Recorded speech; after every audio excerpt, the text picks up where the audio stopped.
Ladies and gentlemen, welcome to the Midday Market Monitor. In today's video, I wanted to talk to you guys about TSM. How could we ever have suspected it?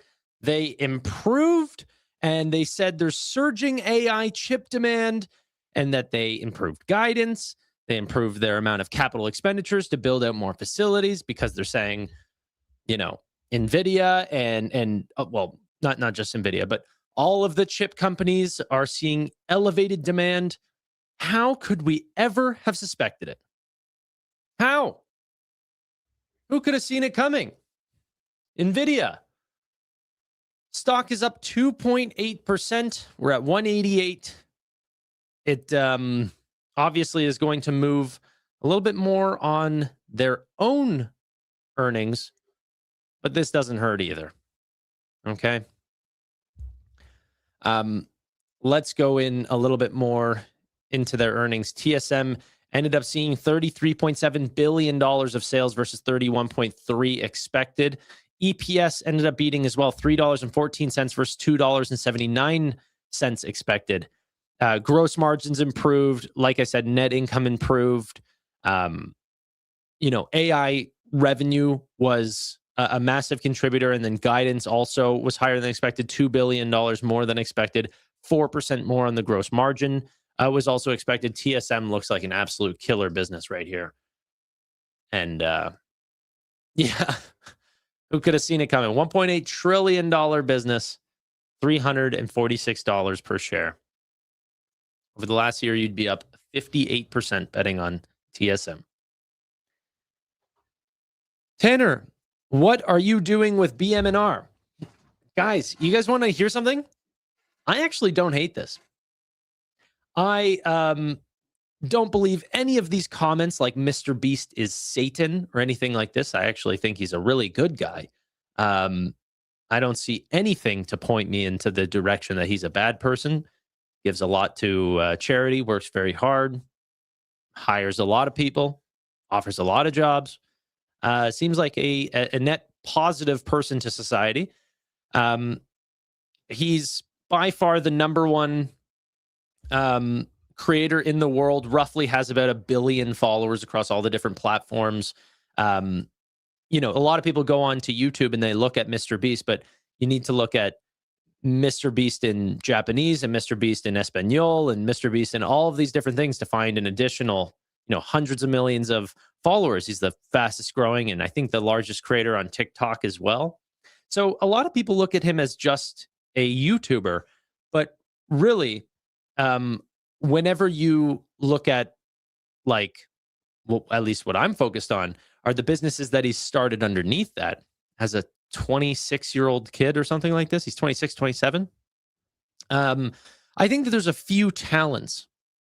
These guys might be a little neurodivergent, but there's a few talents in this world that you can spot pretty early, and it's likely that they are going to be doing bigger and bigger projects throughout their life. Mr. Beast has also been able to handle the pressure of the growth and all of this stuff. So if I had my own investing fund, like I was an angel investor betting on private investments, I would absolutely buy into Beast Industries. But maybe that is part of my age. I have not been following Mr. Beast his entire career, but I've probably been following since he had about 90 million subscribers, something like that. He puts out phenomenal content and the stuff is doing well. And the projects that he runs because of that are financially doing very, very well. Now, I think too much is focused on, okay, what is the cross sell between this and Ethereum for BMNR? And honestly, I don't think there's much. Obviously, he's wanting to start a new project called Beast Financial, and maybe there's some more futuristic products in terms of leaning into crypto and leaning into some of these things. And maybe that will be a good project. I'm not sure about that. But just in terms of, is this a good use of capital at BMNR? And they said that they want to do more than just Ethereum bets. They don't just want to be a treasury. I think people should be more focused on, is he going to turn this $200 million investment into $400 million or beyond, right? Are you going to be able to, is Mr. Beast going to scale that company and will it be worth more over time? I'd like to think yes. yeah, the timing, the reason for it, I don't really think that's the case.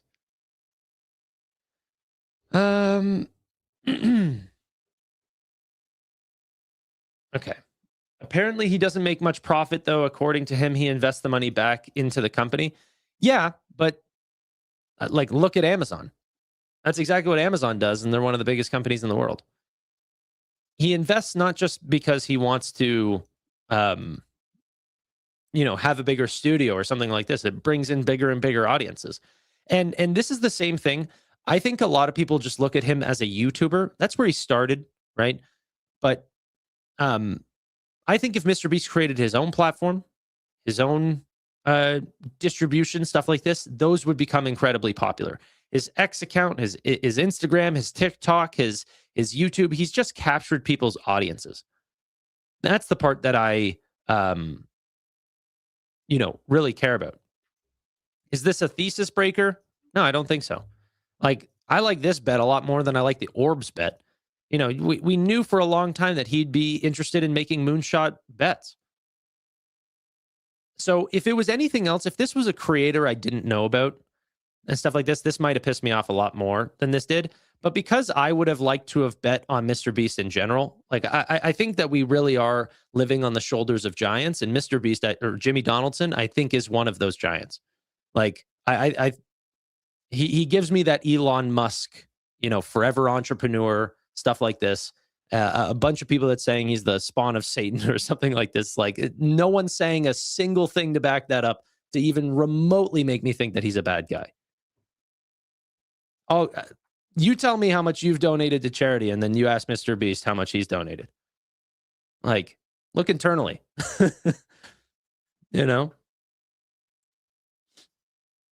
Is this toppy? I think that word's overused. It's whatever. Feels like a celeb endorsement grab. I think Beast Industries is way, way, way bigger than people think. I think that this business is closer to a $5-10 billion valuation today. So, who's buying who here? Yeah, and that's fine. That's fine. It's $200 million at the grand scheme of things. I think people are right. It's the timing of it that's a little bit weird. But yeah, who knows? They could have been doing a certain investing round, and that was their opportunity to get in. It's hard to know. It's not what I signed up for with an Ethereum treasury. You're always free to sell. That's for dang sure. Tom Lee has said multiple times that they don't necessarily want to be just an Ethereum treasury. They even said this recently with the MSCI ruling, that they want to offer products and services so then they can be entered into those indexes.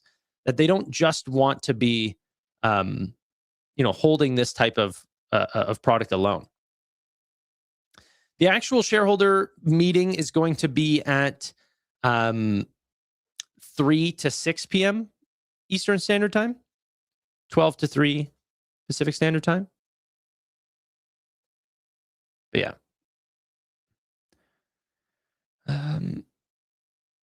And that's true too. Like, if you think it's only going to get worse from here, I would, cut your losses and run into Ethereum if you just want to play a sole focused Ethereum treasury.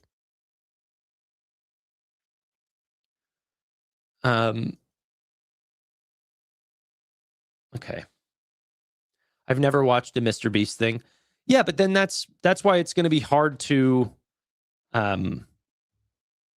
sort of wrap your brain around, like, because you haven't seen the content.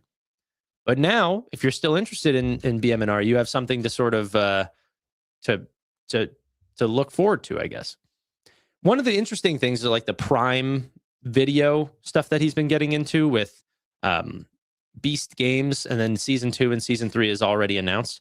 That Amazon's giving them hundreds of millions of dollars to create TV series, and not going the traditional route, but going to a 27-year-old kid who started in his mom's bedroom making videos at 13 years old, is now making Amazon's #1 TV series. and potentially one of the greatest series ever created. Like, he definitely has a keen eye for audiences. And what does that mean over the next 5-10 years? They're pretty cool. They're definitely cool. It's what a moonshot is. Now, I was also thinking, why 200 million? Like $100 million, that wasn't on the table. Like, I don't know what that is.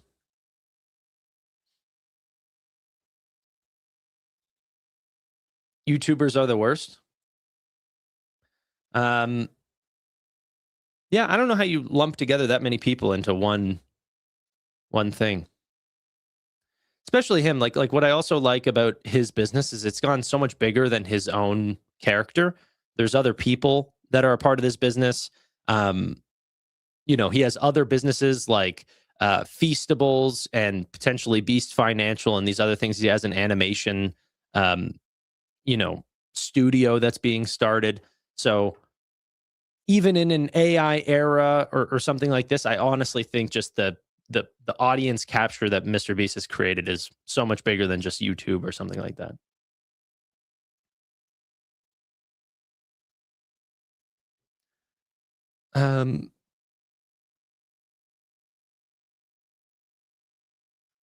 Okay. It was a joke. I put haha at the end. Okay. It's hard to type a joke out. So now kids can invest their Christmas and birthday money. Yeah, I think some people are downplaying the audience that watches Mr. Beast. You're not getting 1 billion people just from kids. Like, I really do think it's all audiences. And there's a lot of money to be made selling to kids for toys and snack brands and all of this stuff. All of that is Beast Industries. I don't know how much the Ethereum plays into it. That's why I think that, I think Tom Lee, I can kind of see some of the things that he's doing, but then his explanations of the $50 billion share authorization has to do with stock splits. Investing in Mr. Beast has to do with integrating Ethereum. It's like, just give it a break, dude. Like, just say you like Mr. Beast.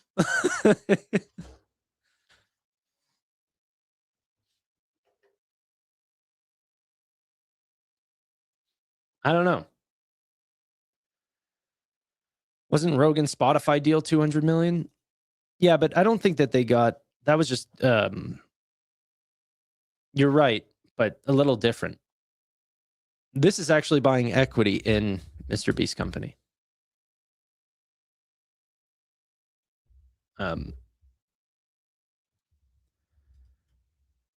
Hi, Tanner. Do we need to promote Feastables to pump BMNR? We might.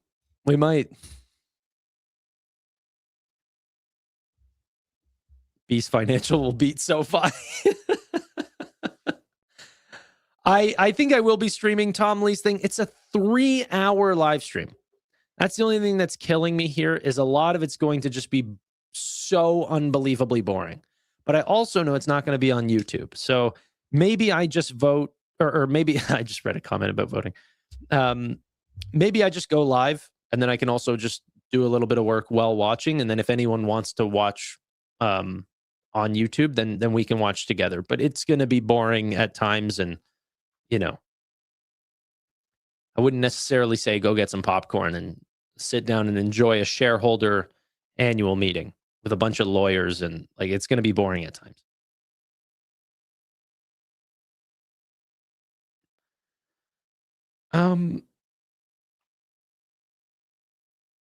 Okay.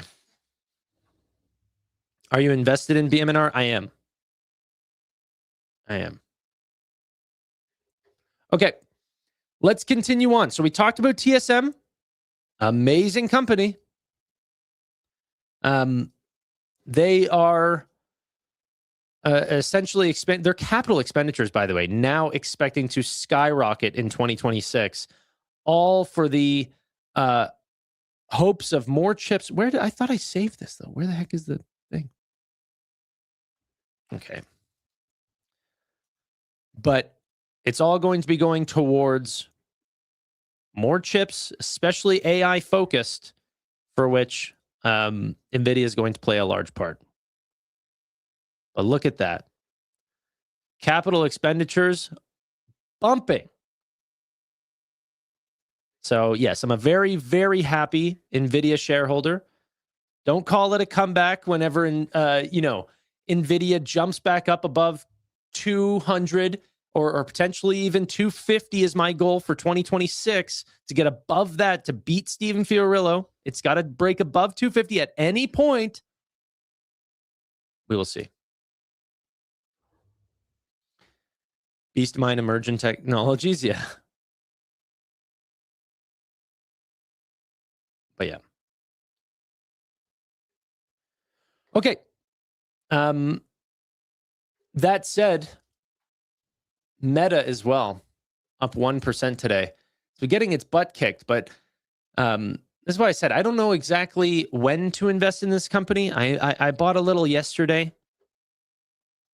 I don't know if there's anything that came out today that's saying, oh yeah, now time to like dump it yesterday, now buy it in today. This is why I'm just going to slowly DCA in whenever I find capital to buy into this company. Hopefully I can get it under 600, but I'm not going to be too nitpicky. I think that it's undervalued here. That's my own personal opinion for my portfolio, for my time horizon, for my risk. Do your own work on the name. Brian Armstrong stirring up the pot in crypto. After reviewing the Senate banking draft text over the last 48 hours, Coinbase, unfortunately, hello, I don't want that. Unfortunately, cannot support the bill as written. There are too many issues, including a de facto ban on tokenized equities, DeFi prohibitions giving the government unlimited access to your financial records and removing your rights to privacy. This one, honestly, I don't know how much they're going to be able to fight this. I really, for the longest time, have not believed in the government loving the idea of DeFi. And then essentially, yeah, making innovation harder, killing rewards on stable coins, banning competition from banks. Bank of America came out and actually said that if we did allow, stable coins to offer rewards, that this could potentially take away $6 trillion from the U.S. banking system into stable coins. I think Nick, who is actually a great person to follow in the fintech space, said banks are free to offer stable coins. What's going on? Like, I have never seen something so anti-consumer. I probably haven't. I'm just not thinking of it. But something so anti-consumer that's being pushed through that is essentially just saying, hey, smaller companies like Circle and Paxos and SoFi and Robinhood and Coinbase are well positioned to take market share from the large banks. Good. You have to compete. Why are you like, you have a right to win this industry? What are we talking about? When do we ever, you guys as Americans, I was going to say we as Americans, you guys as Americans decided, oh, it's okay to hurt consumers if the big banks win. Like, Trump, go focus on that rather than 10% credit card fees. Stablecoins would be better if they could offer rewards. It's more secure, more agile, still betting on you could regulate what the stablecoins are invested in, and the short-term treasuries, government-backed loans, all those things you could push regulation for. But at least then offer that same reward back to consumers the way you do on deposits. It's crazy to me. So now this Clarity Act is essentially turning out to be an anti-crypto bill. That the quote-unquote clarity is worse than where we were before. So it's just scaring me. If you guys know, the two main themes that I've been focusing on is artificial intelligence and cryptocurrency. If something like this happens where you know, we might not be able to offer tokenized equities. We might not be allowed to offer rewards to the U.S. consumers because that money would flow away from big banks making egregious profits and instead would move to companies that are offering those rewards back to their users is nuts to me. However, Brian Armstrong, Coinbase CEO, still believes and still very optimistic that they can push this forward. We'll see. There's a little quick video from CNBC of them talking about this. Let's have a listen to this really quickly, but drives me nuts. Drives me up a wall. Okay, let's have a listen. Markets under a bit of pressure after a key Senate bill was put on hold. This follows last-minute opposition. Emily Wilkins joins us. She's in D.C. and can give us the latest. Emily.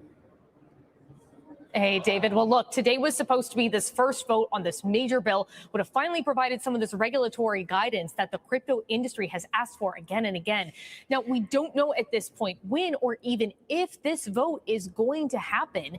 Banking's chairman, Tim Scott, called off this markup and vote last night, saying that he's spoken with leaders across the crypto industry, the financial sector, and my Democratic and Republican colleagues, and everyone remains at the table working in good faith. But let's be clear, there are numerous concerns about the bill that was pulled today. The final straw, of course, was Coinbase CEO Brian Armstrong announcing that Coinbase would not support the bill, calling it, quote, materially worse than the current status quo. He has a long tweet there, laid out a bunch of issues he had. Some of those issues he cited, including reduced authority for the CFTC to oversee crypto regulations. Crypto groups want the CFTC rather than the SEC to oversee most of it. Armstrong is also concerned about how the bill limits Coinbase and other crypto exchanges from offering users rewards. And here's where things get really tricky. Major bank associations also had problems with those exact same provisions, but they argued that the text was too favorable for crypto and would lead to billions being withdrawn in bank deposits. So a lot of pressure here. Lawmakers there are pledging to keep working, but let's be clear on the timeline. Time is very much running out. Even if the committee were able to approve this bill in the next month and rehold this vote, it still needs to be combined with other pieces, passed in the full Senate, be negotiated with the House, and potentially pass both chambers again. That is going to take months at the very least. We're going to get an update on what to expect next hour when I interview Brian Armstrong about whether there is a path forward here or if this effort is going to have to get punted to the next Congress. Guys? Is there an easy explanation as to why an industry cohort has so much influence over what happens to legislation? I mean, Carl, I think that Coinbase has worked very closely with lawmakers. I know others in the crypto industry have kind of said, look, they are a bit of the tip of the spear for this one. It's certainly not only Coinbase that has been talking with lawmakers, meeting with them, weighing in on these bills, but I think Coinbase has had a big presence in these negotiations. I should also point out that the hope was, hey, if we can't get a bipartisan vote today, at least we can get a partisan one, continue to work on the bill, have that move forward. But last night, I was told that there were a number of Republicans who told Tim Scott, hey, I cannot vote for this bill as it currently is, which meant it couldn't even pass committee with just Republicans. That was going to be a major problem. Yeah, I even, you can go back and take a look at Anthony Noto talking about how the Genius Act is half-baked and that the ability to not allow customers from sharing in the returns that companies are generating on their stable coins is a terrible thing, and it promotes no innovation and giving more to the big banks. And there's ways around this that companies like SoFi are already working on and are ready to offer. So this is not something that I was like, oh, Tanner, you're not in government. You don't know what you're talking about. It's like, no, the like fully regulated financial institutions of the highest degree. Like, for real, SoFi has a better banking license than Goldman Sachs. Is saying, this is dumb. You're not helping anyone. Or the only people you're helping is JP Morgan and Bank of America. It's silly.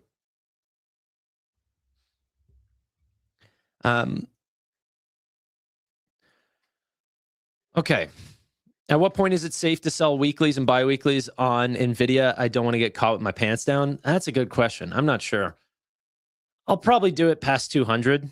Maybe, I don't know. Maybe I could do it now. That's interesting. I'd probably go bi-weeklies and then really far out on the delta. Like a 0.1, 0.15, something like this.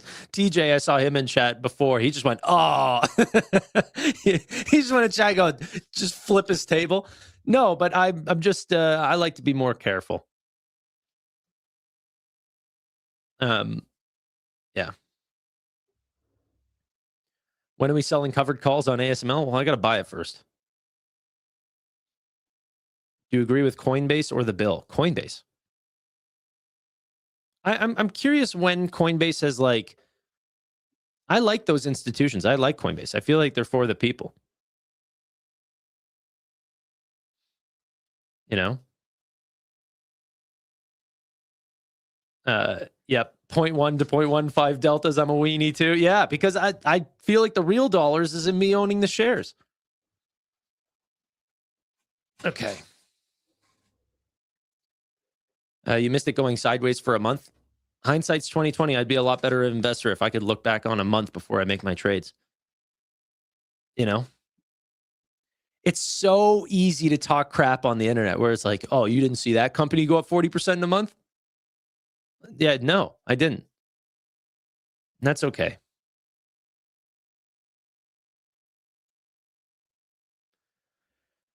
Point threes, yeah, that's common for sure. 0.3 deltas. There's been a couple times where I've been holding where I think I would have got caught with my pants down on 0.3s on Nvidia. And it's like, if I did that on my whole position on Nvidia and then I ended up selling it at like 150 and missing the run all the way to, 190, 210, what is hopefully 250, I would have been pissed.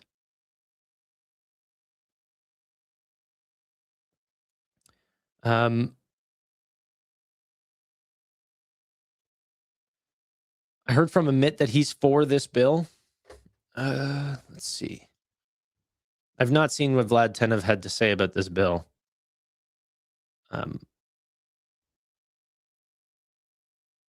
Staking is one of the most requested features on Robinhood, but it's still unavailable for customers in 4 U.S. states due to the current gridlock. Stock tokens are available for our customers in the U.S., but not at home. Let's pass legislation that protects consumers and unlocks innovation for everyone. We support Congress's effort to pass the market structure bill. There's still work to be done, but we see that is not support.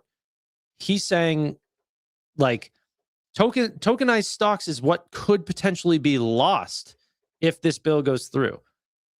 He's saying, come on, guys, let's find a real path in the middle here and get something done. But we still see a path here to help get over the line. They're not there yet, is what he's saying.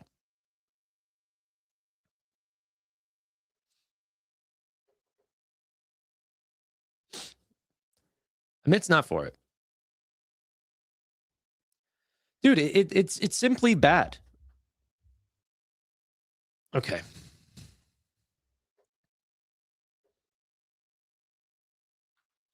When is the BMNR meeting? According to what I just saw, there was an updated time on the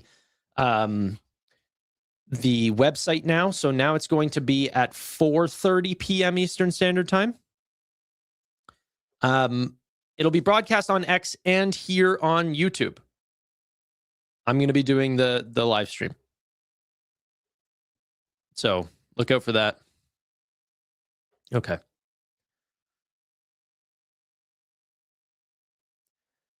I learned when you get burnt on CCs, roll sideways, stocks don't go up forever. Yeah, but they can go up too fast and then you're stuck. You know, Palantir going from 12 to freaking 180. There was no time to ever get out of those covered calls. You are buried. Like, yeah. So they don't have to go up forever, but they can go up too fast, too quickly.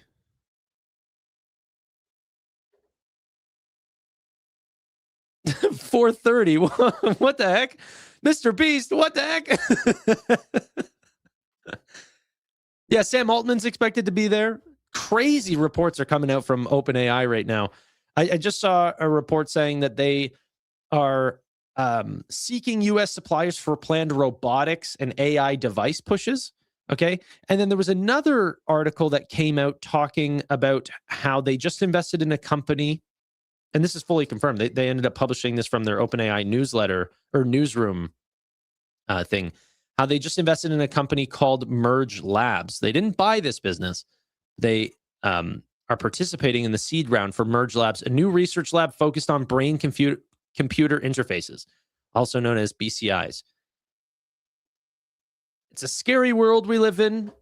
I mean, a lot of people don't even believe or like Sam Altman at all. I don't know if they're going to be plugging in chips that Sam Altman has a stake into their brain. You have people like Alexander Wang from Scale AI saying that he's not going to have kids till BCIs are like at a really good state because he thinks that his kids' brains are most malleable for and are best positioned for brain-computer interfaces whenever they're young. So he's going to wait to have kids to make sure that they are cyborgs better. Yeah. Good. Where are OpenAI getting all this money from? Well, I mean, they continue to raise. I think the most recent raise was like $100 billion at $830 billion value. Like, they are raising a ton of money. Nvidia, AMD, all these companies are giving them fat stacks.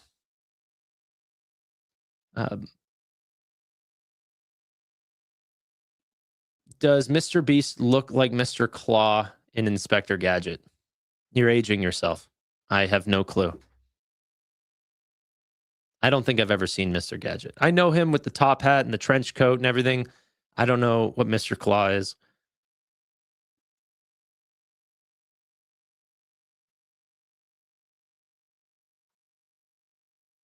Yeah. Or maybe I'm aging myself. Okay. These tech bros read too much sci-fi, mix in some real literature every now and then, guys. Yeah. It's a real thing, by the way. Nebius price target, higher than where it is. That's my price target. I don't really put price targets on things like that. I think that they, just like TSM and Nvidia and all of these things, if the capital expenditures and the beliefs from these biggest institutions in the world are saying that the AI infrastructure is not slowing down, we're going to continue to not only build more chips, but build more facilities that build more chips, which means they have big belief that this is a multi-year, multi-decade trend, that a company that's offering that compute and setting up their own data centers is probably going to do well also. So I do believe in Nebius, and continuing to buy more, but not based on a specific price target where I decide where I'm going to sell already. I buy for the long term.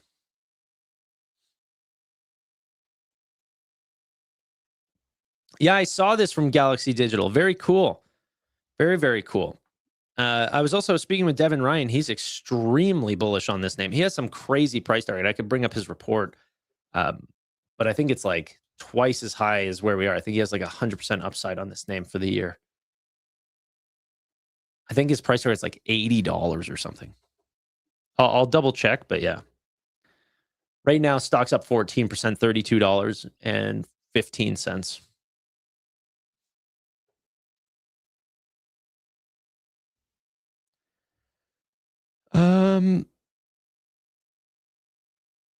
Do you believe that nuclear energy companies will be a play of the future? I've been eyeing up Oklo, but it's all speculative at the moment. Yeah, it's too much speculation for me. I'm sure that they will do extremely well. It's just not something that I'm researching into or believe I need a position in right now. I honestly think a lot of the chips are going to get more energy efficient. And I just, it's so easy for me to just buy NVIDIA and take out any of the speculation on companies that might not have revenue today.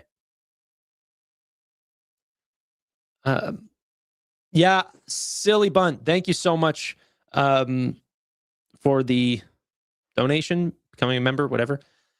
Spending $200 million before the $50 billion vote tells us everything that we need that the vote is going through. Now, remember, this $50 billion share repurchase program does not give them more capital, okay? They can only use those shares to dilute if the MNAV is above 1 times. If it's below 1 times, then every time that they continue to issue new shares would actually be even more dilutive to their business. But this is the craziest thing about diluting a company whenever they're above 1 times MNAV, okay, is that it's actually accretive to the business, that you're getting more for the book value. And so you can just continue to do that over and over and take that additional cash and then add it to the Ethereum, and you're just, you know, building up your book value faster than what it existed previously. If you're below that 1 times MNAV, then every time that you dilute, you're selling your Ethereum on your book for less than what it's worth. That's bad. So they still need $200 million. Like, but yeah.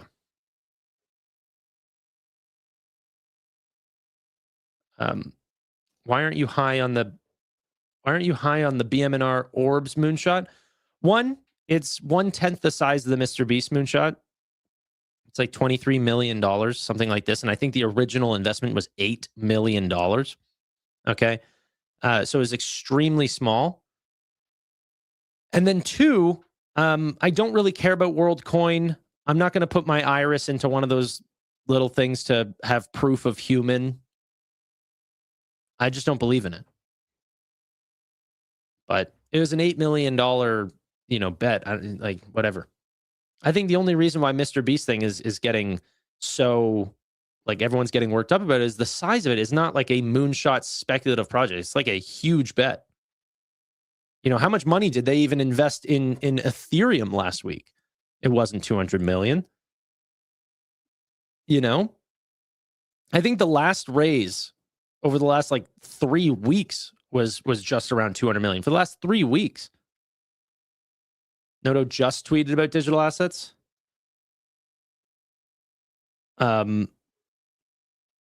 Make no mistake, digital asset market structure legislation is critical. If the US wants to lead in crypto, we need clear, durable rules that will unlock innovation for decades. That's why SoFi backs bipartisan efforts in Congress. Things this important are never easy, but they're worth getting right. Who dares wins. This is why SoFi backs bipartisan efforts in Congress. Things this important are never easy, but they're worth getting right. Do you think that they're right? Do you think that they are as it stands?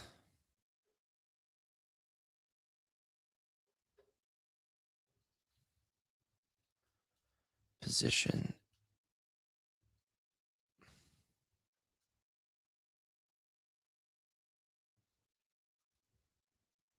Okay, sorry. I'm just wanting to see if I can get an answer out of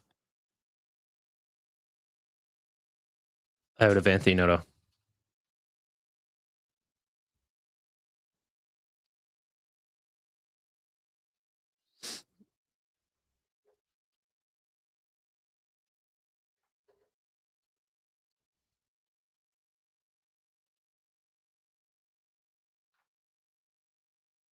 All right. That means, I think he means that regulating and putting rules in place rather than completely shutting it down, I hope. Yeah, I want to see his opinion. Like what is he actually hoping for?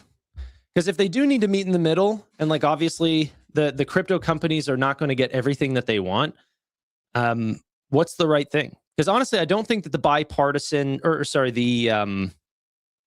the DeFi stuff is going to get taken out. I think DeFi scares the crap out of government.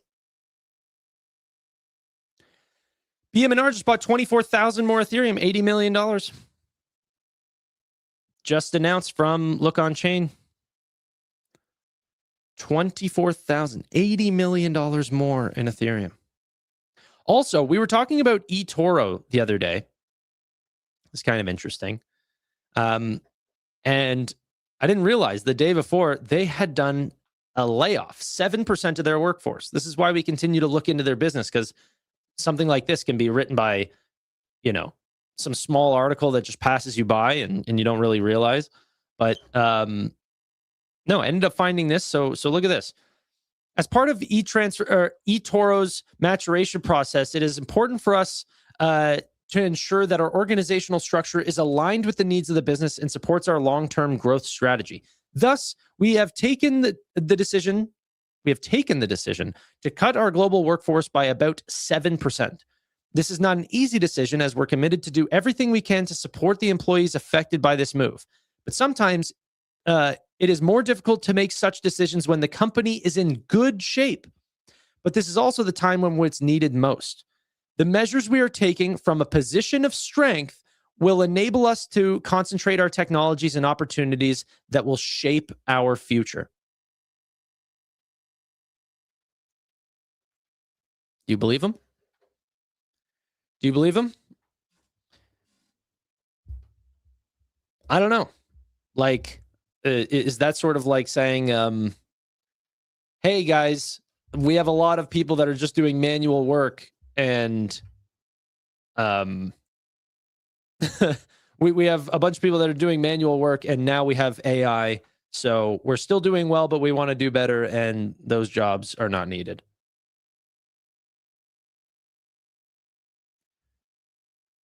I'm going to stream the BMNR conference. My understanding is it's now at,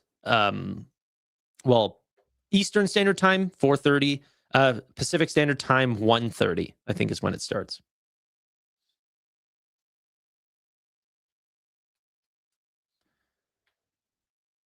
By the way, the clarity bill would absolutely hurt BMNR. Okay. If it slows down the use cases for Ethereum, that can hurt Ethereum's bull case a lot. So be careful.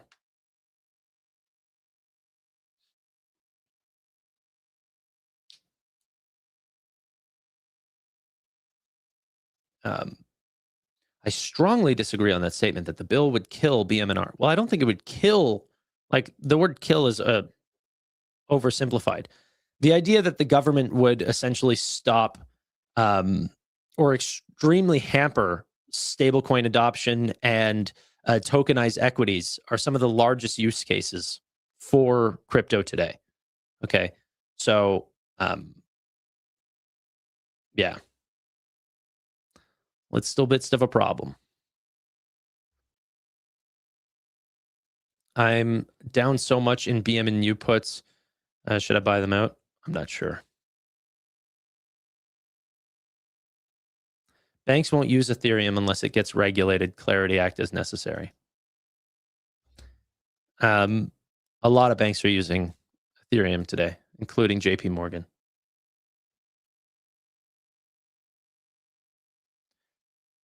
Don't those use cases threaten the dollar? Which use case? Does anyone know what a stablecoin is? A stablecoin is a wrapped dollar, right? So like, it's like saying back before 1972 that a dollar was a coupon for gold, right? You could go to the bank and say, hey, I want to take, I've got all this cash, but now I want gold back. Okay. And so they have to give you the actual gold, and then you can take that home or whatever. But after that, then your cash was completely fiat, not backed by anything. But stablecoins are backed. They're backed, well, by fiat. But for every stablecoin dollar that exists, there is a dollar of US dollars that is tied to it. Okay. At least US dollar stablecoins. There's European stablecoins. There'll be Canadian dollar stablecoins, but the high majority of it will be US dollar stablecoins. Meaning that all the stablecoins that exist strengthen the US dollar because they Anytime that you want to redeem your stablecoins for real cash, that will have to exist. That's what's being regulated. Okay, well, or at least that's what the Genius Act was regulating. Stablecoins, exactly, will save the US dollar. It's the biggest benefit to the US dollar ever. Like, this is what's going to allow the US dollar to be globally dominant, right? It's extremely hard to go to other places. And I'm not talking about Canada or you know, England or something like that, like Great Britain or something. I'm talking about like small countries. Okay, go to Chad and then set up a US dollar account in, you know, Chad. You're not going to go to Azerbaijan and go set up a US dollar account at your local bank. Good luck. You know, go set up a crypto wallet and buy US dollars in Azerbaijan, and you'll have US dollars immediately. So it allows for countries, especially like what's happening potentially in Argentina, Venezuela, you know, Iran, all of these places, that if you wanted to, you're worried about the currency, you're worried about what's happening with those dollars, to defend yourself by putting it into something very stable. And it doesn't need to be speculative like buying into Ethereum or Bitcoin. You can buy US dollars.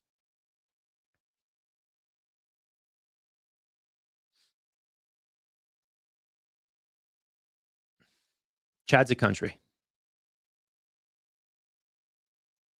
Like Jordan, like Chad, like Turkey. Got a couple funny. However, do people from Turkey call it Turkey? Because my understanding is they actually don't. People from Turkey call it Turkiye. Turkiye. It's also spelt differently. Like ends in an I-Y-E rather than like a K-E-Y. Yeah. But is it still pronounced Turkey or is it Turkiye?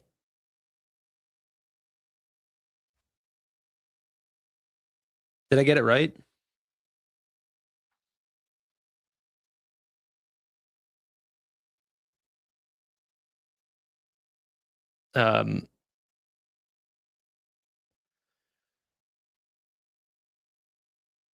You pronounced it right. Boom. Thank you.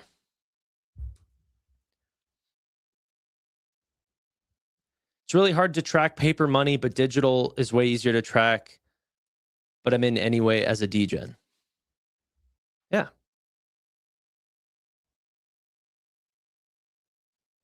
Turkey like Kanye. Got you. Still pronounced it better than Amit. Amit's got me on no countries. Like maybe in certain parts of Asia he might have me cleared, but you know, we play a little GeoGuessr, me and Amit. I will clear him 100 out of 100 times.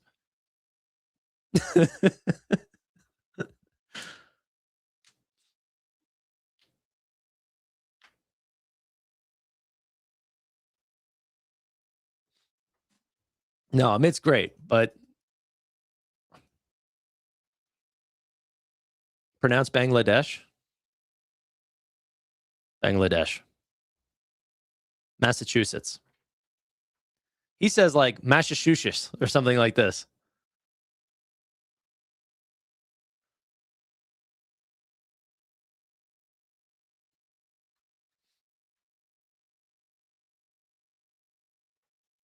Yeah.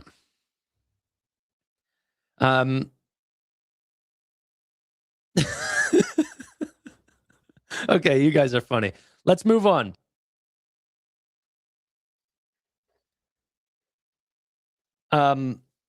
Okay.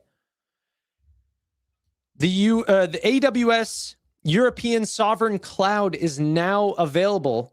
Also, Nvidia commented on this story, but AWS, I would not count them out in the cloud space. A lot of people very excited about Azure, and you know, Sorry, I just saw something that made me laugh. A lot of people are counting out AWS because they're not growing as fast, but they are still number one in the cloud space. So I continue to buy into Amazon. Love this name.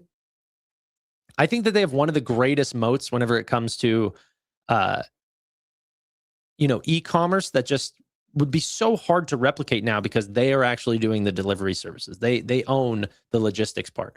How does a company, even with unlimited capital, set up as many warehouses in any reasonable amount of time for Amazon?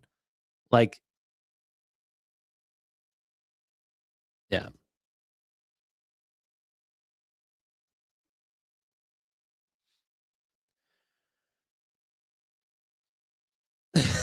Estee Lauder. Dude, I'm not enough trying to test me, guys. I'm not Amit. There's other things I can't read. I'm definitely a poor reader, but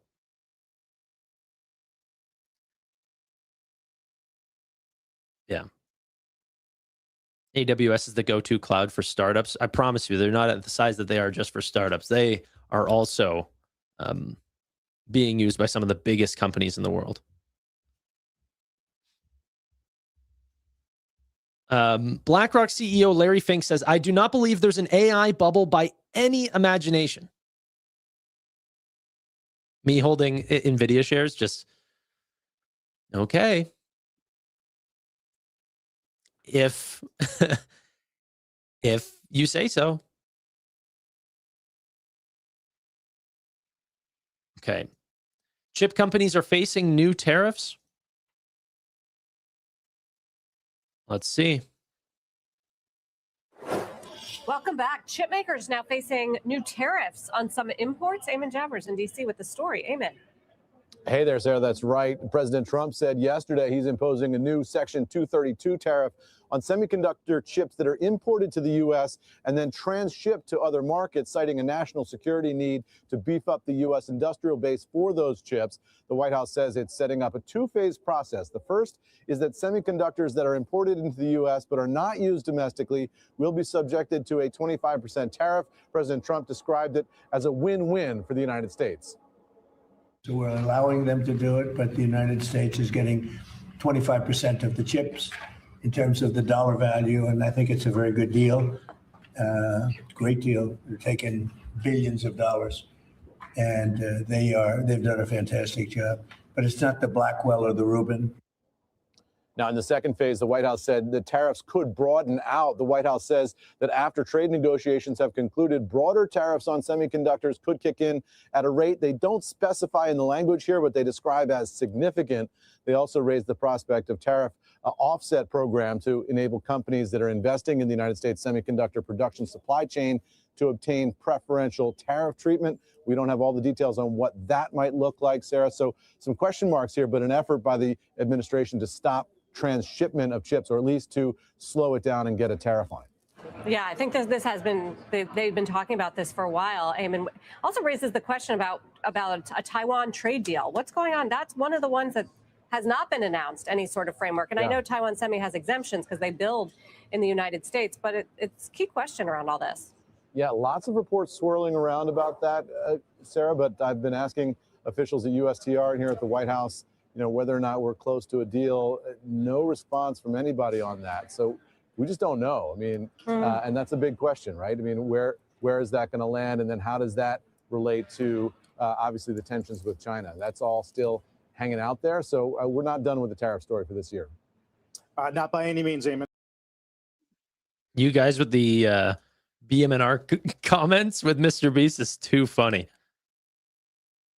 Is BMNR going to offer their own chocolate now? Is it getting its own Feastable? It's all good. It's going to be fine. It's whether or not that you would want to hold a small share in Mr. Beast companies. If no, then you should have a problem with it. But the whole idea that there's going to be some crossover between Mr. Beast and their brands and stuff, I don't even have to believe in that. I mean, if anything like that does happen, maybe that's going to be the case. But I would just think of it as an equity stake in Mr. Beast companies, which I think is a pretty good thing for my portfolio going forward. Okay. New Iran sanctions announced. TSM pops on Q4 earnings beat. The economy is actually booming. Let's listen a little bit more into some commentary on TSMC. What's it going to take for investors to bet on Nvidia? Like, it's just, for real, what's going to happen over the next year if they continue to beat and raise on guidance, if they actually do hit the likes of, $500 billion in revenue?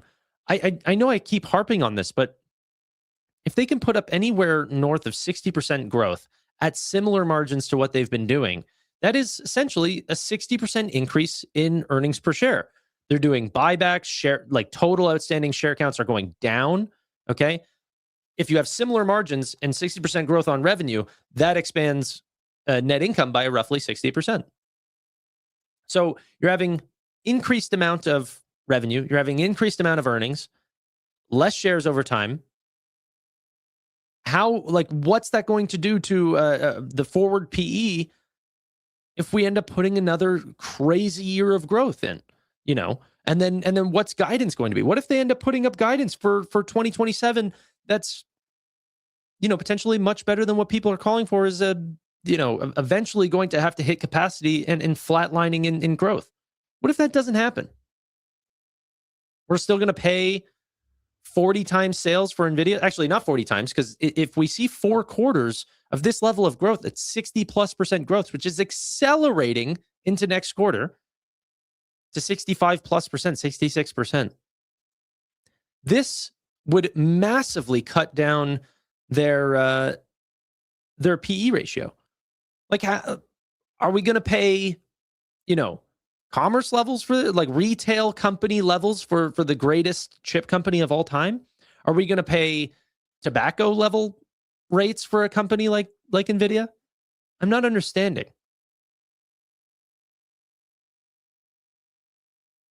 I don't know.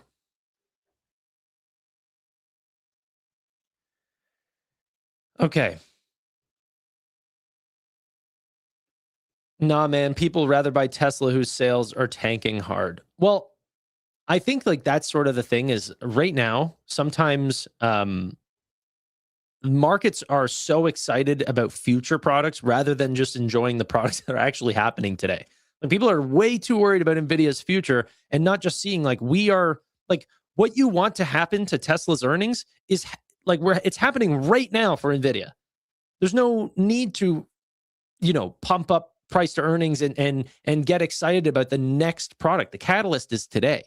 The catalyst has been happening for years. That's nuts to me. We don't need to think about who the winners are going to be versus Tesla and who the competitors. We know who the competitors are of Nvidia. We're opening new revenue lines. They're getting green lights to China. I have, as you just said, I have full faith in Nvidia earnings.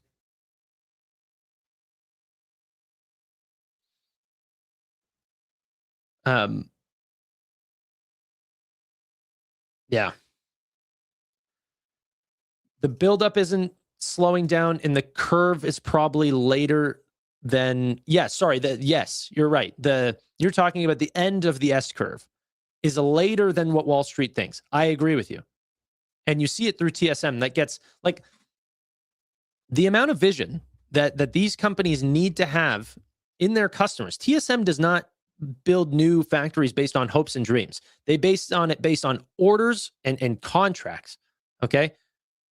And they're saying it's not we are seeing such a long runway for years to come that we're ready to start breaking ground, not only today and start building up new facilities, but start breaking ground next year for the orders that are going to come years from now.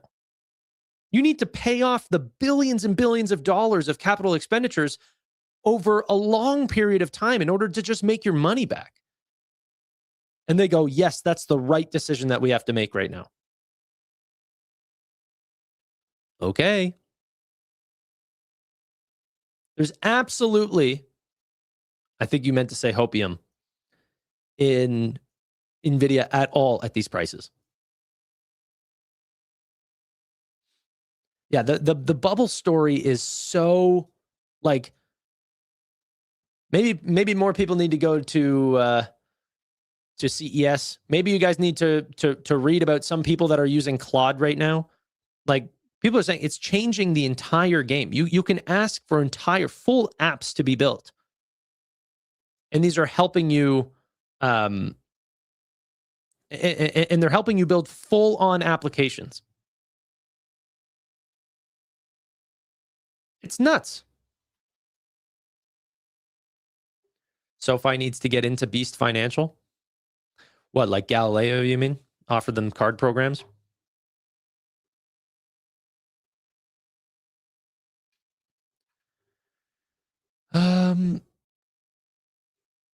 Okay. If SpaceX merges with Tesla, then that's another thing too. I saw so many people say like, oh yeah, if the merge happens, then the stock's just going to skyrocket. It's not like Tesla just gets a free business that's integrated. Like you have to then take an $800 billion+ business and add those shares onto Tesla. You're now adding another expensive company, which might be worth the value. I'm not saying it's not, but people are acting like it's like, oh yeah, they just get new revenue now. That's great. By the way, that idea was just like a Chamath idea. But you know how high the valuation would be for SpaceX and Tesla to come together, and then people are calling for like $1,000 price targets and stuff like this. Like, what's the PE going to be if that happens? 1,000? Like, it would make their earnings worse.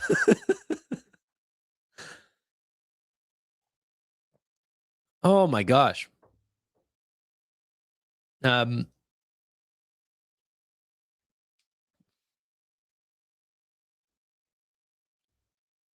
going Tom Lee has lost his mind. Yeah, I mean, if you're too worried about the bet, honestly, and he as an investor has just been freaking you out over and over and over, and the price targets are a little much, and it starts to affect your sleep, it might just be worth it to not involve yourself with BMNR if it freaks you out. Tan shirt, tan hat, tan mug, tanner. It's me, baby. What's up? I want, like, if you find me in a tan room, it's like camouflage. You wouldn't even see me. I'm the new John Cena. You just see some glasses and a red mustache just sitting in a, you know.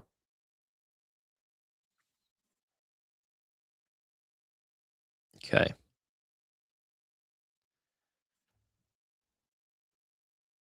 Why are people surprised they talk about the moonshot bets? Yeah, but to play devil's advocate here, even though I've defended it, the size of it is surprising.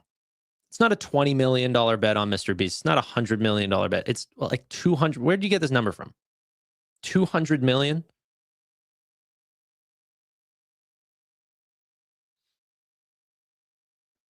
You pretty much are in a tan room, leprechaun. You're banned. Get banned. Someone ban. Attack. My guards. Guards. I'm kidding. Unban him. He's back. He's learned his lesson. I'm not even short. Okay.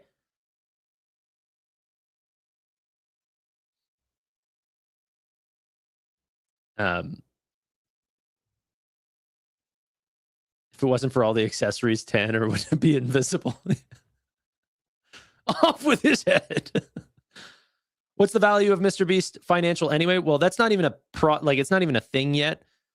Beast Industries is what they invested in, which is essentially a snack company. It's mainly a chocolate company and a YouTube business.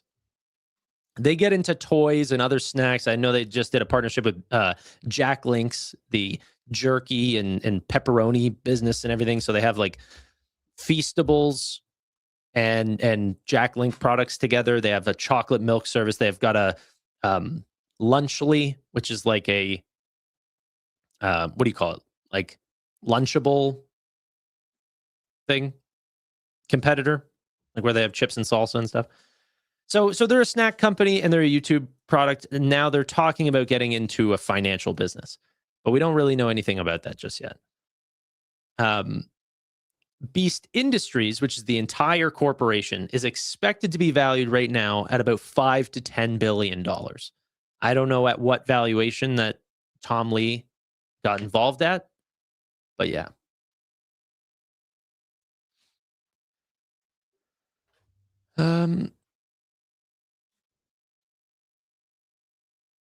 There is no way that they did this deal for products other than financial production tied to the upcoming Beast financials expected to go live by the end of 2026.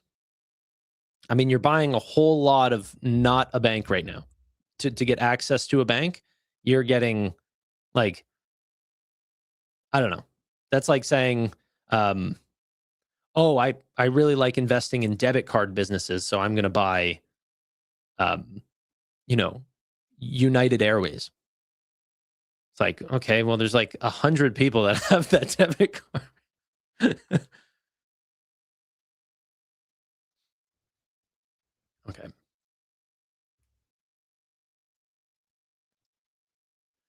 Let's see.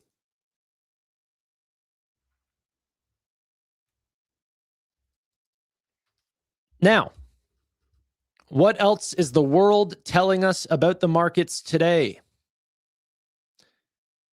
There are rumored circulations that ClickHouse is raising capital at a $15 billion valuation.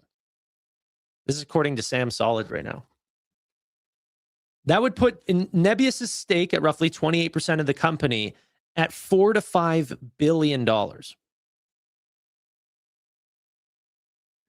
More than doubled the implied value of the prior $2 billion. I don't know how you see it's going to be a $5 billion. They have 28%. The new raise is going to add new shares.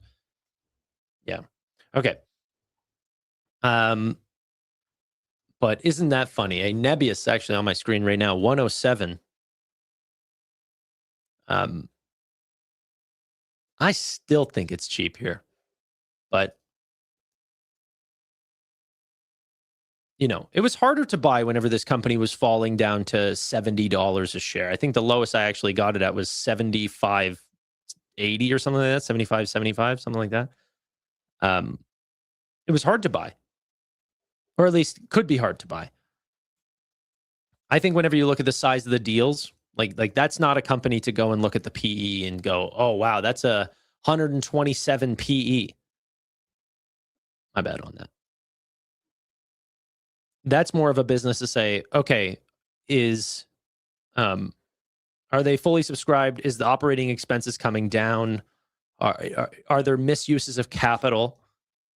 You kind of have to judge it out a little bit.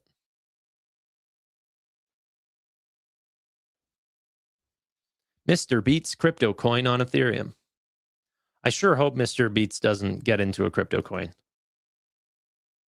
He also has to defend his brand a little bit, There's not a whole lot of creator coins that have done very well.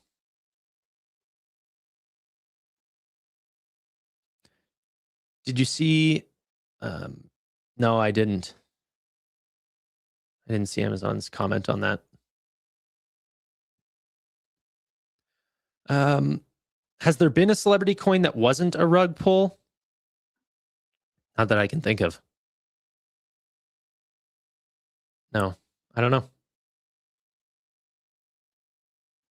Could have been worse. BMNR could have invested in Logan Paul. Honestly, there might have been a little bit more overlap with Logan Paul than there is with Mr. Beast. But yeah. I don't know. I had some people commenting on Mr. Beast as a person. I don't know if I agree with him being a bad person and stuff like this. Like, I'm not worried about the morality of investing in somebody who owns one of his largest channels is Beast Philanthropy. Gosh, it was hard to say. Ford in discussions with BYD to supply batteries for its hybrid vehicles. China. Okay. Oh, isn't Batty's in chat? Batty, what's up? Can someone mod Batty, or do I have to do? I'll do that. I don't know if we have any managing mods in the chat right now.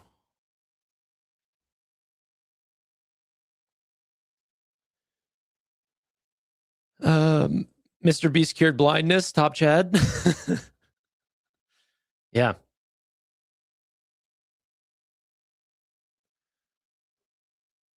Okay, now I can see Batty's comments a little bit. I wish there was like a VIP thing as well, where I could just like change the color of people's names just so then they'd show up a little bit easier in chat.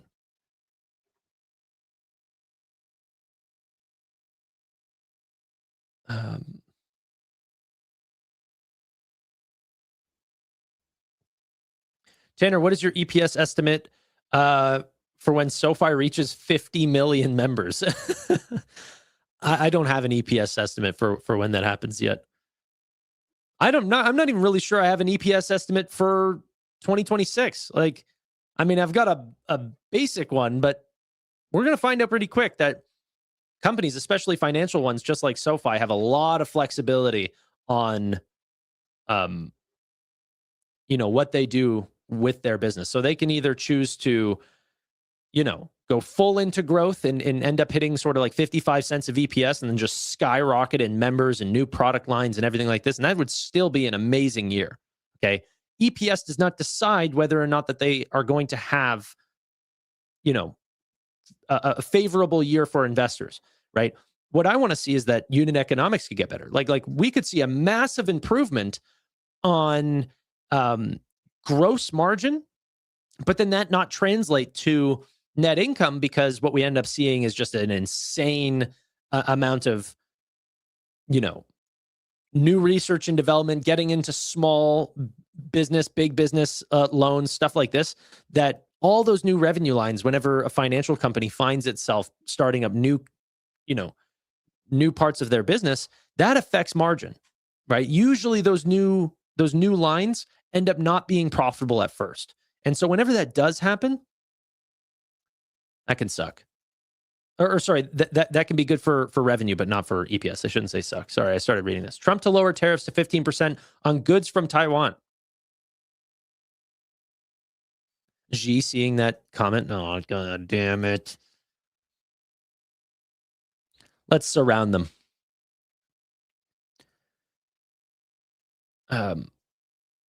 U.S. and Taiwan agree on quota system for future chip tariffs.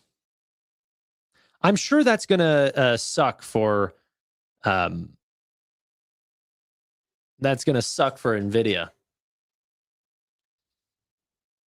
I'm kidding. Stock's great, up 3% today, 188.80.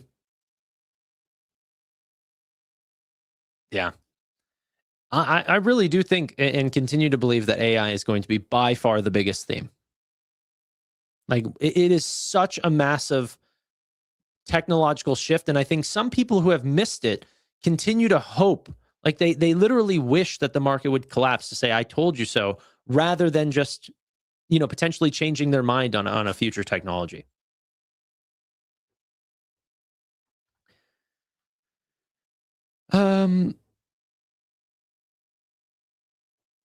Damn, just bought some RH. Is this like Restoration Hardware, or am I reading into it wrong and it's Robinhood?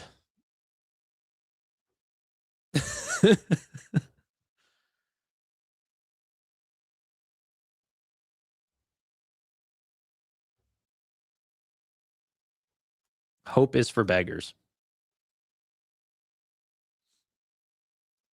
What's your favorite AI software play? Ooh. What's my favorite AI software play? Google. Is that a cop-out? I really, the first two that came to my mind are like Google and like even Meta. One, I think the pure play AI plays, they're few and far between in public markets. There's a lot in private markets that I don't have access to. And then secondly, I don't hold Palantir. So I'm seeing a lot of Palantir comments. I'm not touching it. But Yeah.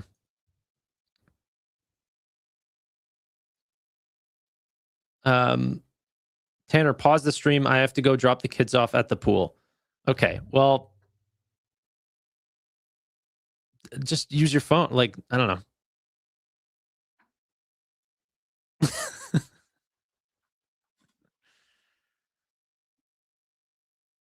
Bitmine just texted me. Texted you what, bro? The vote got passed? Or we're doing a new vote because it failed?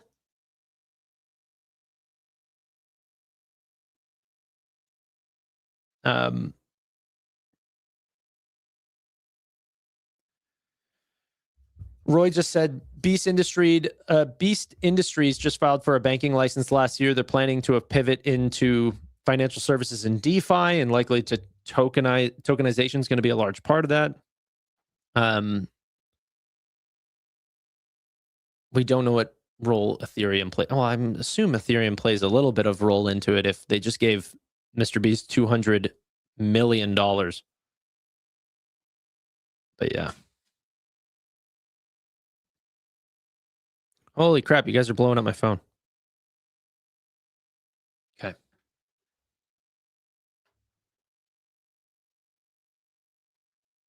Mr. Beast just texted me. Is Mr. Beast financial a threat to SoFi? No. No, dude. There are 4,000 existing banks. 4,000. It's just, I would not see, like, Nubank coming to the United States is a way, way bigger worry than a YouTuber trying to enter into a brand new space. And I've got a lot of belief in Jimmy Donaldson, okay? But it's just not how it works.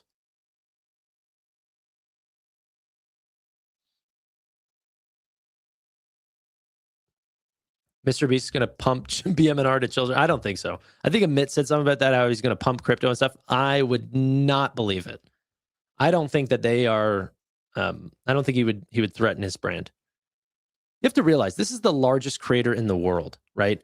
And if you guys know anything about Jimmy Beast, he researches a ton of creators. He's seen all the problems that all these people have gone through, and the Hawk Tua girl, and all this stuff that goes wrong whenever you pump crypto. Okay, he's not doing any of that.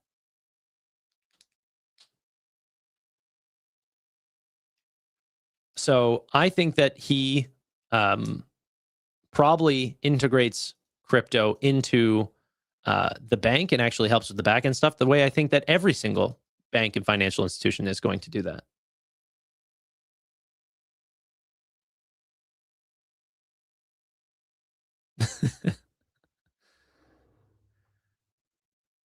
Tanner knows him on a first name basis. Yeah, it's pretty well known.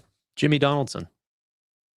Also, if you ever get into YouTube, it's hard not to watch every video that you can find, and like watching all the Colin and Samir videos and everything of Mr. Beast. Like, he's kind of a visionary in this space. So I've got a lot of respect for him.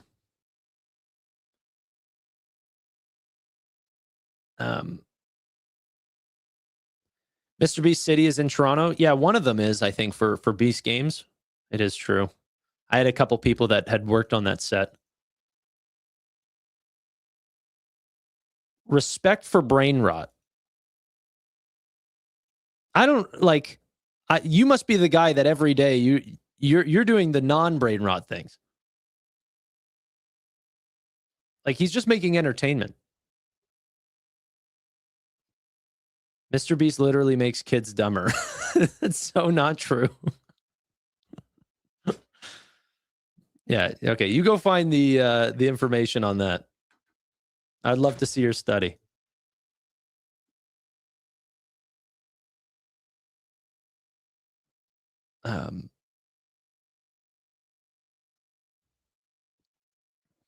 Yeah, you guys are watching Brain Rot right now.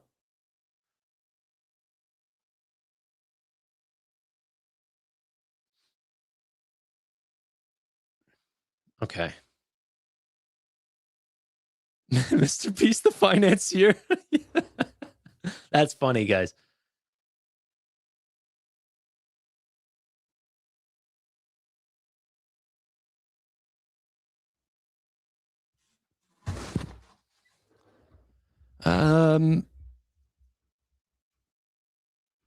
For real, like a billion people watch Mr. Beast across TikTok and YouTube and everything like this, and then to be like, it's brain rot.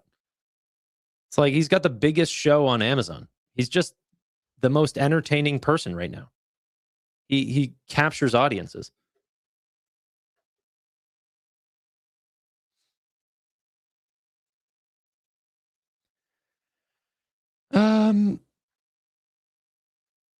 Nebius has woke up. Dude, the markets in general are doing very well right now.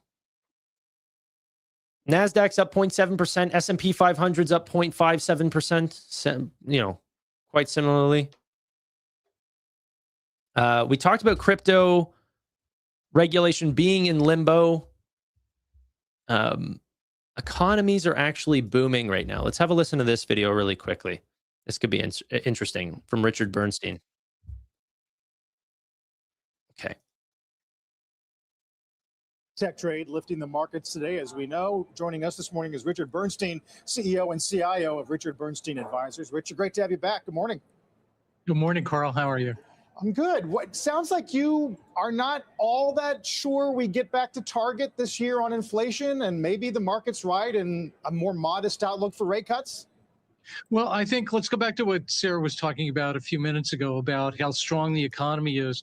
I'll go one step further and I'll say that the economy is actually booming, right? I mean, we can talk all you want about the K-shaped economy. That's really not my day job and everything else. Very important political issue, but not really for what I do for a living. But the nominal GDP is over 8% right now, right? And that is booming. In fact, you will find almost only a handful of times that the Fed has cut rates when nominal GDP was over 8%. And that was mostly, not all, but mostly during the 1970s.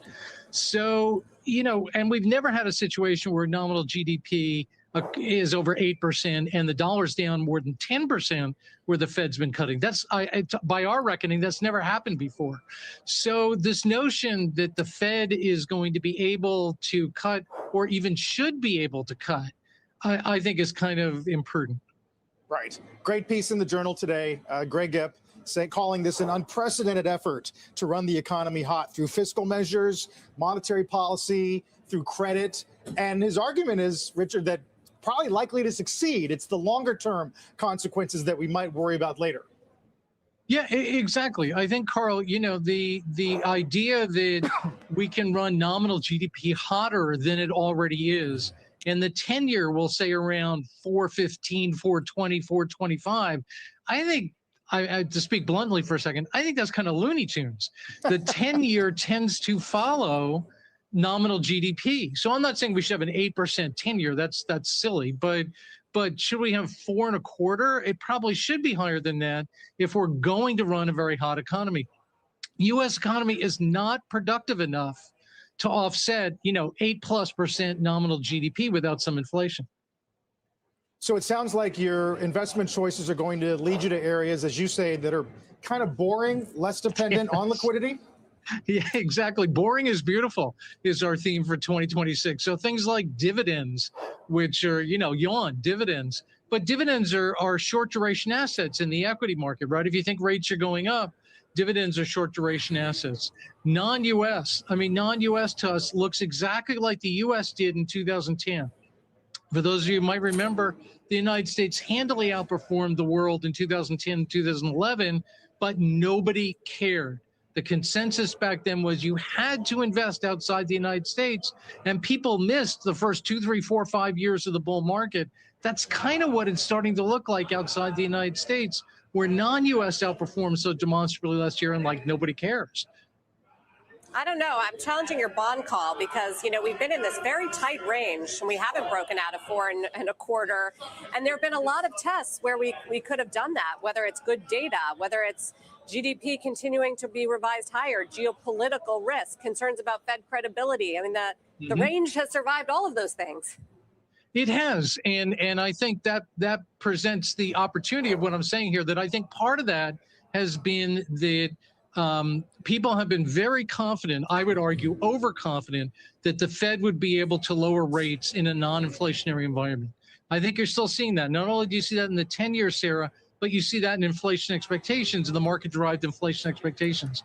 I think that's the opportunity or the risk, depending on which side of the coin you want to come down on, that inflation may be stronger. Now, again, I don't want to, let's not go off the deep end and say inflation is going to be, 5, 6, 7, 8%. But can inflation be higher than people expect in 2026, which would limit what the Fed can do? I think that probability is very high. Richard, good stuff. Good to have you back. Richard Bernstein, Great. we'll talk soon. Thanks. Thanks, guys. Really quick, I was just reading up on the White House. Trump expects credit card companies to lower costs. Oh, yeah? I mean, in 5 days, according to you, they all have to bring costs down to 10%. Like, how does he even say these things? Like, there's an effective time. January 20th, all credit cards will be at 10%. And then changing that to, I mean, I'm talking to them where we should be getting costs down. It's such a backstep. It's why I bought SoFi. Like, it's not going to happen. It's not going to affect any financial companies. They're going to be fine. Now, Hood, on the other hand, is getting extremely disrespected here. I don't know if this is the current state of the crypto bill of what we're seeing. What we're actually seeing is Hood being down nearly 5%, in eToro, which also has a heavy investment in cryptocurrency as well, is actually up 1.4%. Now, if we were to look out 1 year for each of these businesses, eToro probably does need a little bit of a little bit more love. We're down 54% on eToro, and Hood on the last year is up 150%. The differences in those performances is essentially, what is that? Close to a 6x. That's nuts. Are you streaming the Mr. Beast meeting? I will be, yes. eToro is public, newly public. It's a company that I've been doing a lot of research on recently, and we might be starting a position in. I haven't decided just yet. It's definitely not, Hood levels of performance, but also this company is $2.6 billion. Like, it's so unbelievably cheap versus Robinhood, and a majority of that market cap, 1.2 billion. So I guess a minority, but still a very good portion, is just cash, zero debt.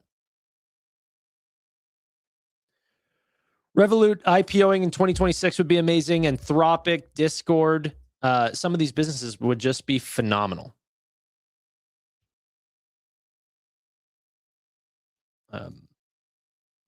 Yeah. I'm using eToro for stocks and crypto.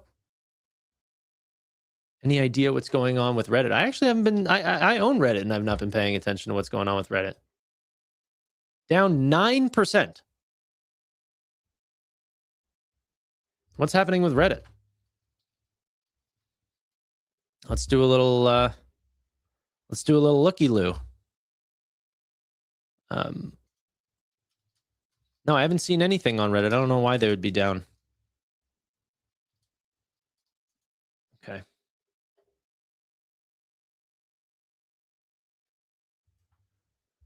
There's a downgrade on Reddit. A 9% down. What was this, a short report? Let's see if I can get this report. Give me one sec. No, I don't see it here just yet. The last one I saw was from Mark Mahaney, who is a very good analyst that put it at a $320 price target. $320. Now we're at $220.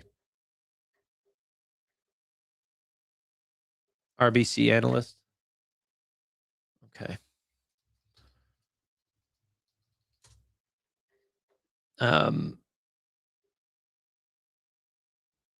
No, I'm still not seeing this, to be honest. Oh, RBC flags challenging SMB ad feedback. Reddit stock. RBC cites challenging SMB ad agency feedback for Reddit. Outlook seen as less positive versus Google and Meta. Advertisers shifting towards organic presence over paid ads. Reddit pricing viewed as low, aligning with conversion performance. And analysts also noting upside potential, but expectations remain high. Google and Reddit partnership renewal unlikely before 2027. Those are the main key highlights. Yeah, I mean, we'll have to see. I literally read a report this quarter that said there's more upside than expected. There's more upside expected on, what do you call it? Reddit than what was initially seen on their advertising platform.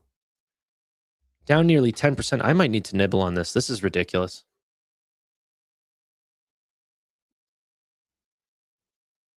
Look at this freaking company, man. Essentially, their ads platform is growing at like 85% year over year. Like they're growing off the charts.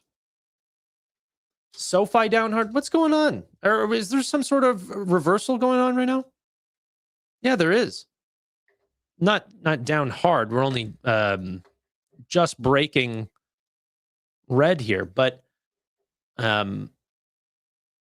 this was positive today. Now we're red. Not sure. I just got an ad on Reddit for my local high school football team a while back. Your local high school football team is running ads on Reddit for what?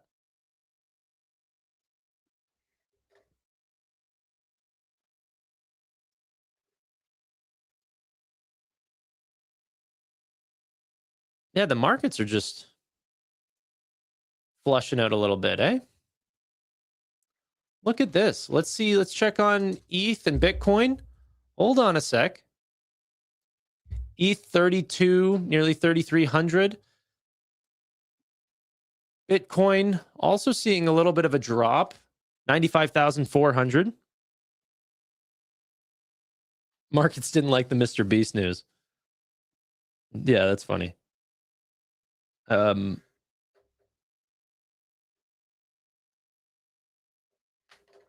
Is Hood dropping even further? Okay, let's just break out. Let's see what's coming down. Reddit being the biggest loser on the day now. That's crazy.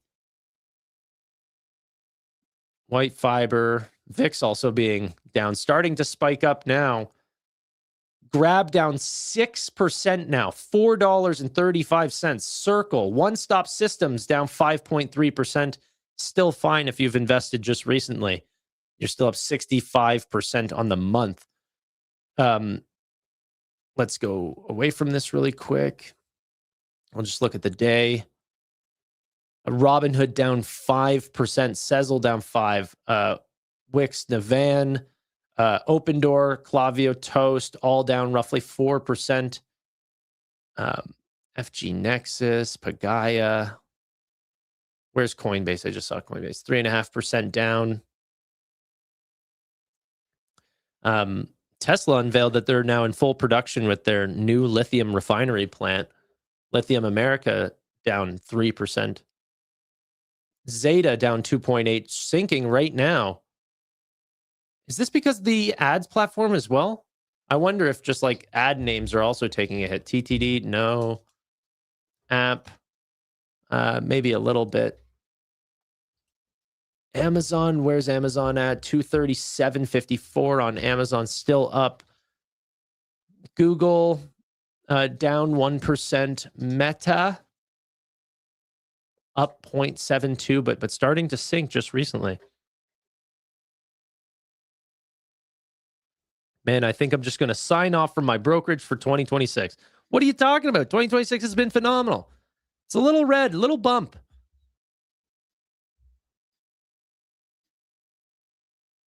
All right. Reddit's looking attractive on the day, but yeah. I think it's the algorithms because they heard the word tariff. I mean, you might not be wrong. That kind of would coincide with the, the recent talk with TSM. Where's TSM on this news? Up 5. Nvidia, up 2.7. AMD, up 4.3%, starting to slide a little bit, but still 233 on AMD, 14% up in the last 5 days, 12.7% in the last month. Looking good on AMD. Broadcom on the day, up 1%, but sliding ever so recently. And then what else? AAPL.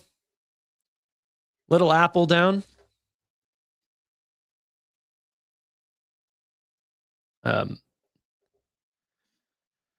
Tanner, dead portfolios perform the best a lot of the time.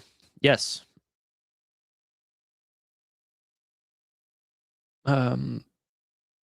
If Jared bought 16 million at 81, why won't he buy another 10 million at 65? I don't know. Maybe he's not built out of cash that way. All of his money is in Shift 4. He's rich because of Shift 4. And Draken and a bunch of other things, but